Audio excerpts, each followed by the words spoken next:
that. That's always been around. Now people are worried about the long-term effects. I think that's always the case. But I think the biggest issue why we're seeing a popularity switch is that the NFL already has enough problems and they don't take care of their players. It's like veterans. You know there's a chance you could die. You know there's a chance you can get your arm blown off. Whatever. And while you might know that in football, you're not going to have the same fallback plans. You're not going to have the same insurance. You're not going to have the same type of things to take care of.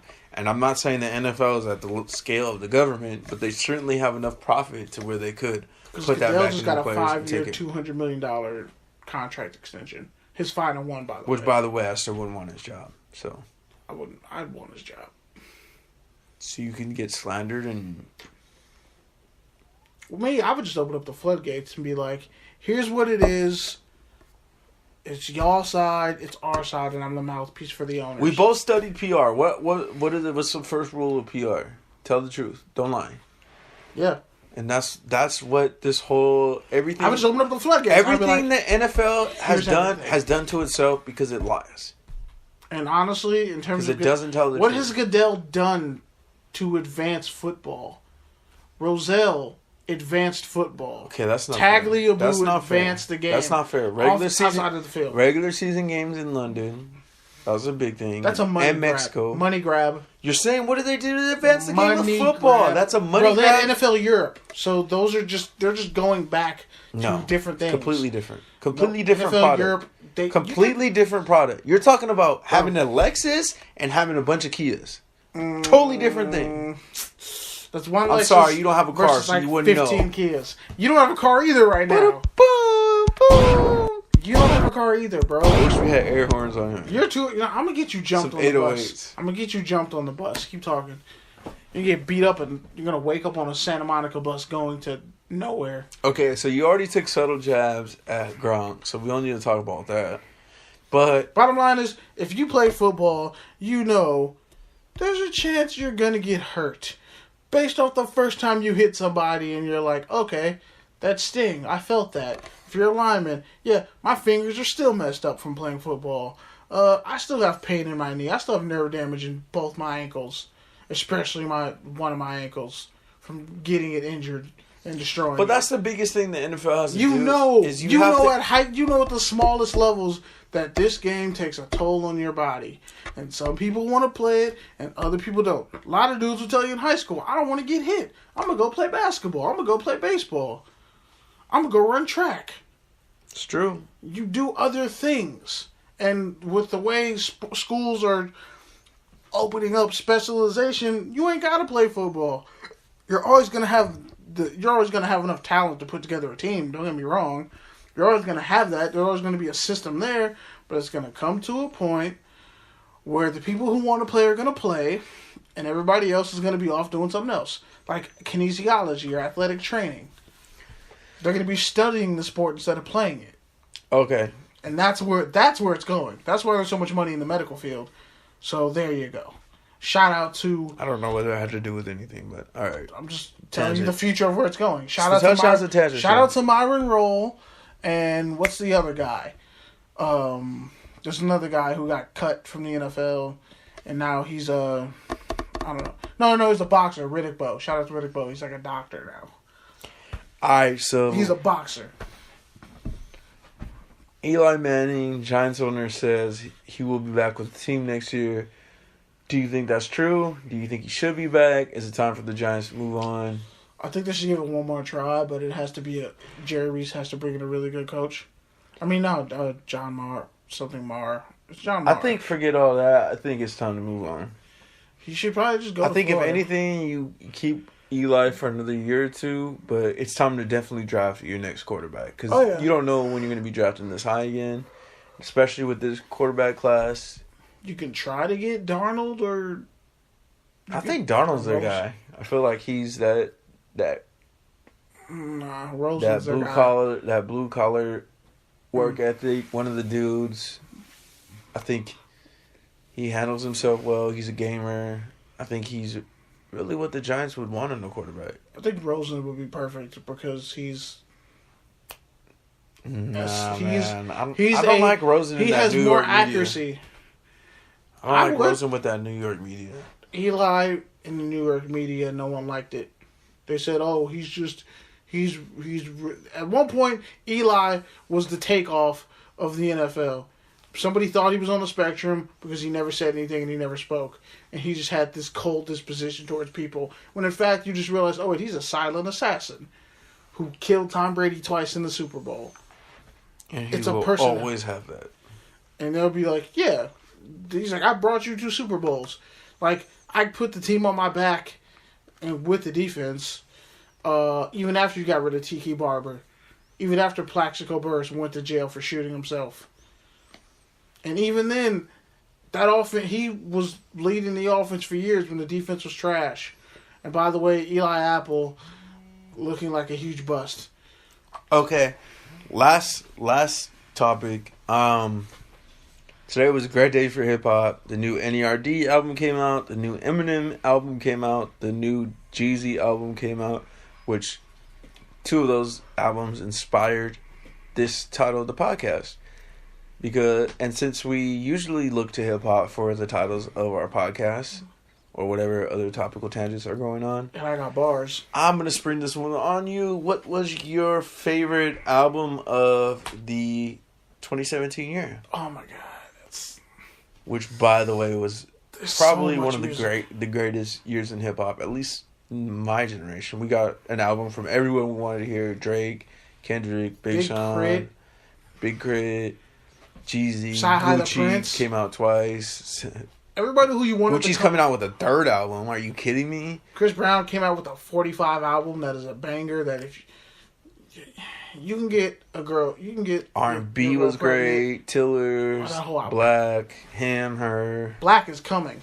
By the way, next year. SZA, Genie. What's it? Rhapsody.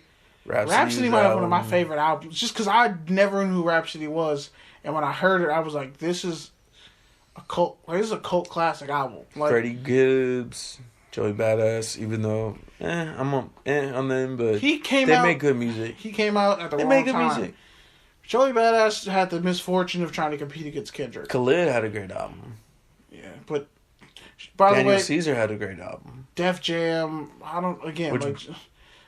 Joe Budden once said, "Why would you put out an album and you don't have a president for your label?" But I mean, you know, Wale's album came out, Young Thug, bunch of the Lils, where the fuckity fucks.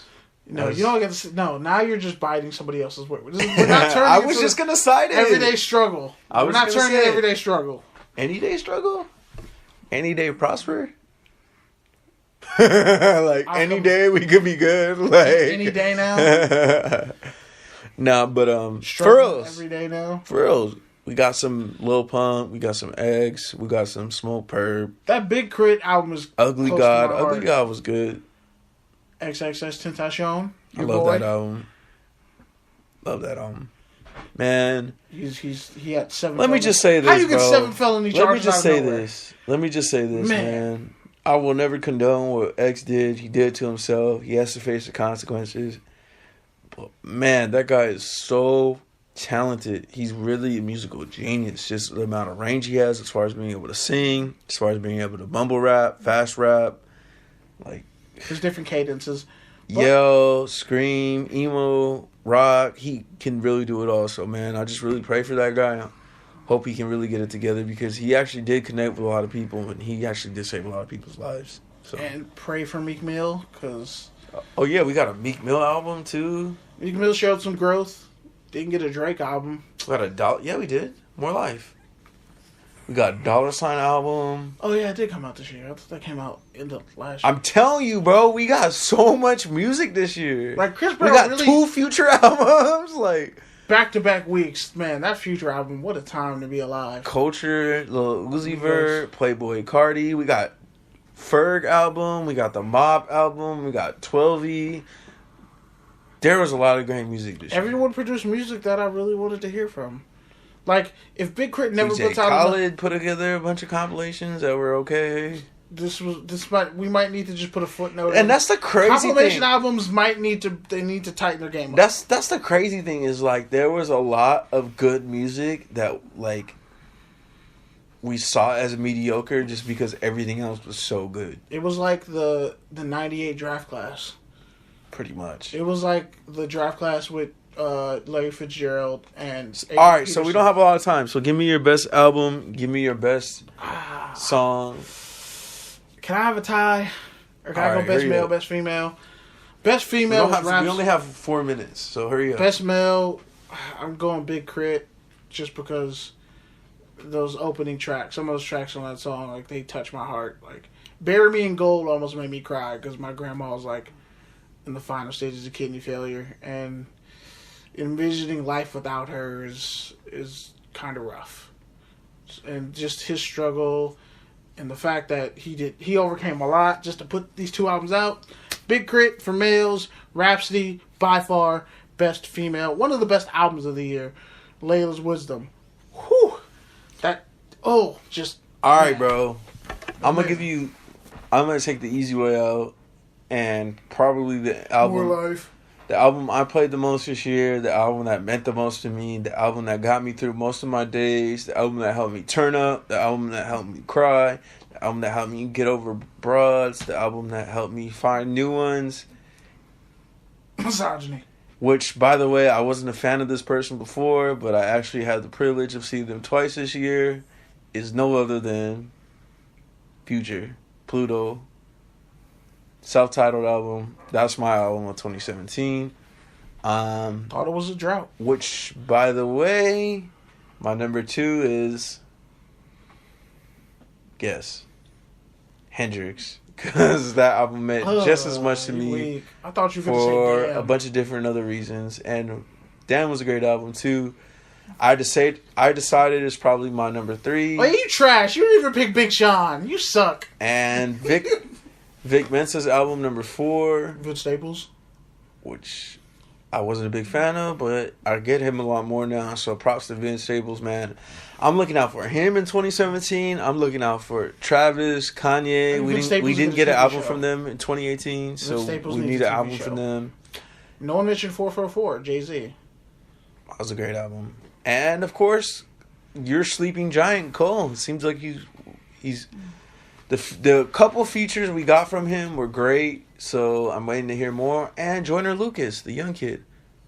So, we don't really have time for our rants, so I'm just going to go ahead and close it out. I'm Pete D. Camarillo. Kenneth Frank James Berry. You can expect extra long rants at the end of next week's show, or in 2 weeks since Kenny's on the road. Or maybe I'll just do the show by myself without you and just talk to the phone. It'll be trash.